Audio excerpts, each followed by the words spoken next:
Adonis and other channelings discuss it as well. If you see all of these records and sources, there is a huge connection between the stories. Now, this story spans back hundreds of thousands of years into our past. It talks about Tiamat, Nibiru, the Nephilim, seeding the human race, Adam and Eve, and the children of Lemuria. This portion of the story is really interesting, but not the most crucial to know. We're not going to be covering this at this time. We are, however, going to be picking up the story at the end of Lemuria and discussing the events of Atlantis up to present day. What I'm going to tell you is a mix of what these records say, along with what Thoth has told us for some finer details. Please have your own experience while watching this. I'm not going to tell you that this is fact. I am simply saying, decide for yourself.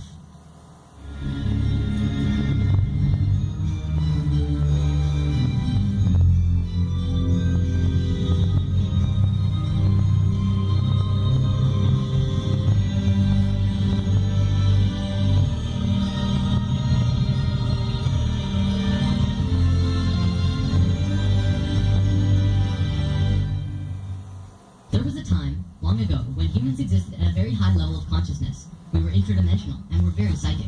We communicated through thought and emotion, much like how animals do rather than speaking or writing, which would seem very primitive. We lived primarily on a large string of islands called Lemuria, but there was a consciousness shift. We moved up in consciousness, and the islands of Lemuria sank beneath the oceans. At the time of this shift, a new continent rose out of the waters. We called it Atlantis.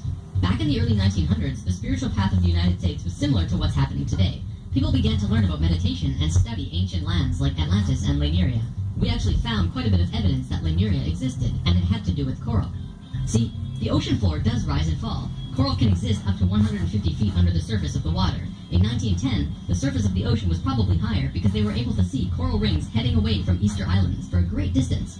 These rings were estimated to be found at 1,800 feet, which means that for them to have existed, they would have had to be much higher and sunk slowly. Probably more important, they also found the exact same fauna and flora from the Hawaiian Islands all the way to the Easter Islands. This is a great distance, but if you look at a map, you'll see a long string. That string, according to Thoth, used to run along the western shores of Lemuria. It is only on these islands that have the same flora and fauna. Same trees, bugs, bacteria, everything. Science can only explain this if there were closer land bridges between these islands at one point. Although we were studying this at that time, World War I began soon after, and we lost interest in spirituality and the ancient lands for a very long time. After the sinking of Lemuria and the rising of Atlantis, at first the human race became scattered. We moved to various islands and continents all over the world because we didn't have a home. Yet. We didn't know where to go. At that time, there were about 1,000 humans at a very high consciousness, more than all of the rest. They were called the Nacals. Today, we know them as Ascended Masters.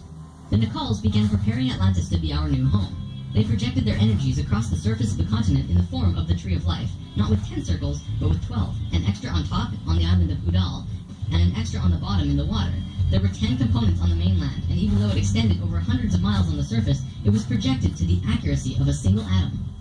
We chose to move to Atlantis because of the Kundalini. In humans, the Kundalini is often referred to as the energy serpent that runs up and down your spine. When activated, it provides an immense amount of energy through all of the chakras. The Earth itself also has a Kundalini because the Earth is alive, like an organism, running from the center of the planet to a specific place on the surface. Wherever the Kundalini resides, the people there become the spiritual leaders of the world. The Earth chose Atlantis to be the new energetic center of the planet. After Atlantis, the Kundalini moved to the mountains of Tibet, which is why the Buddhists were the leaders in pure spirituality for the last 13,000 years. It was a very pure place. It moved again within the last 10 years, but that's a story for another time. If you want to read more, check out the book